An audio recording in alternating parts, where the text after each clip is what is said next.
Hi guys, இந்த வீடியோவில் நம்ம ஃப்ரெஷ்ஷாக மசாலா அரைச்சி சிக்கன் கிரேவி செய்ய போகிறோம். ஸோ வாங்க வீடியோக்குள்ளே போகலாம்.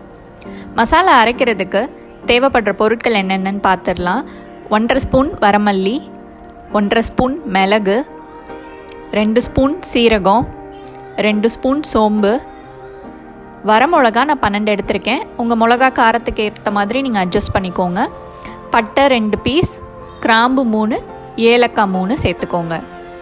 இது போக சின்ன வெங்காயம் ஒரு கையளவு, கருவேப்பிலை ஒரு கொத்து சேர்த்துக்கோங்க. ஸோ இது எல்லாத்தையும் தான் இப்போ நம்ம வறுத்து அரைக்க போகிறோம். ஃபஸ்ட்டு ஒரு பாத்திரத்தை சூடு பண்ணிக்கோங்க. பாத்திரம் சூடானோன்னு 2 ஸ்பூன் நல்லெண்ணெய் சேர்த்துக்கோங்க. எண்ணெய் சூடானதுக்கப்புறமா நம்ம எடுத்து வச்சுருக்க ஸ்பைசஸ் எல்லாத்தையும் வரிசையாக சேர்த்து எண்ணெயில் ரோஸ்ட் பண்ணிக்கலாம். எல்லாம் நல்லா வறுபட்டதுக்கப்புறமா சின்ன வெங்காயமும் கருவேப்பிலையும் லாஸ்ட்டாக சேர்த்துக்கோங்க. சேர்த்து ஓரளவுக்கு வதக்கிட்டு ஸ்டவ் ஆஃப் பண்ணிவிட்டு இதை ஆற வச்சு ஆறுனதுக்கப்புறமா கொஞ்சமாக தண்ணி விட்டு நல்லா திக் பேஸ்ட்டாக அரைச்சி எடுத்துக்கோங்க.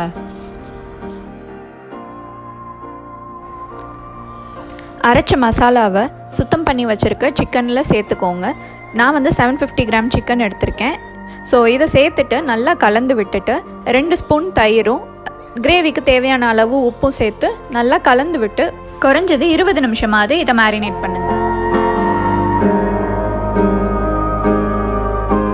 ஸோ இப்போ சிக்கன் மேரினேட் ஆயிடுச்சு. கிரேவி செய்ய ஆரம்பிக்கலாம். பாத்திரத்தை சூடு பண்ணிக்கோங்க. அப்புறமா 4 ஸ்பூன் நல்லெண்ணெய் சேர்த்துக்கோங்க.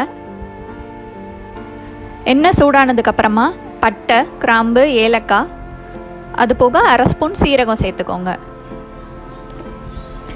இது லைட்டாக பொரிஞ்சதுக்கப்புறமா ஒரு பெரிய வெங்காயத்தை நல்லா சின்ன சின்னதாக நறுக்கி எடுத்துக்கோங்க. இல்லைன்னா மிக்சியில் பல்ஸில் போட்டு கூட சேர்த்துக்கோங்க. அடுத்ததாக இஞ்சி பூண்டோடு சேர்த்து நம்ம வெங்காயம் எல்லாம் அரைக்க போகிறோம். ஸோ அதுக்கு மிக்சி ஜாரில் ஒரு பெரிய வெங்காயம், 2 பச்சை மிளகா, 4 பல் பூண்டு, கொஞ்சமாக இஞ்சி, லாஸ்ட்டாக கொத்தமல்லி இதெல்லாம் சேர்த்து நல்லா அரைச்சி எடுத்துக்கோங்க. வெங்காயம் வதங்கினோன்னே அடுத்து இதை சேர்த்துக்கோங்க. இந்த இஞ்சி பூண்டு பேஸ்ட் சேர்த்து இதை கொஞ்சம் வதக்கிக்கோங்க. அடுத்ததாக ஒரு பெரிய தக்காளியை அரைச்சி சேர்த்துக்கோங்க. தக்காளி வெங்காயம் எல்லாம் நல்லா வதங்கி வந்ததுக்கப்புறமா நம்ம மேரினேட் பண்ணி எடுத்து வச்சுருக்க சிக்கன்னு அப்படியே இதில் சேர்க்க போகிறோம். இதை சேர்த்து நல்லா கலந்து விட்டுக்கோங்க.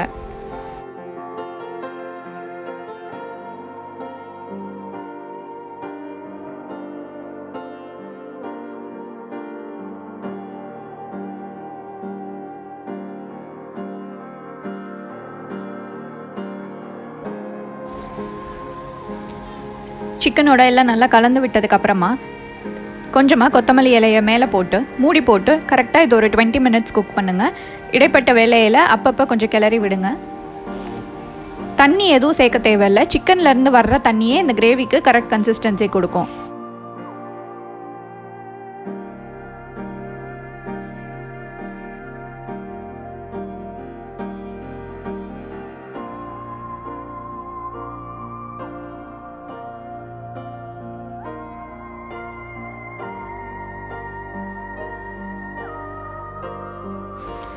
ஸோ இப்போ 20 மினிட்ஸ் ஆயிடுச்சு. கிரேவி நல்லா குக்காகி வந்திருக்கு. வேணும்னா லாஸ்ட்டாக கொஞ்சம் கொத்தமல்லி இலை சேர்த்து கலந்து விட்டுக்கோங்க. அவ்வளோதான், சூப்பரான செட்டிநாடு சிக்கன் கிரேவி தயாராகிடுச்சு. மேலும் இந்த மாதிரி சூப்பரான ரெசிபீஸ்க்கு மறக்காமல் மாலினி ட்ரையாலஜி சேனலை சப்ஸ்கிரைப் பண்ணுங்கள்.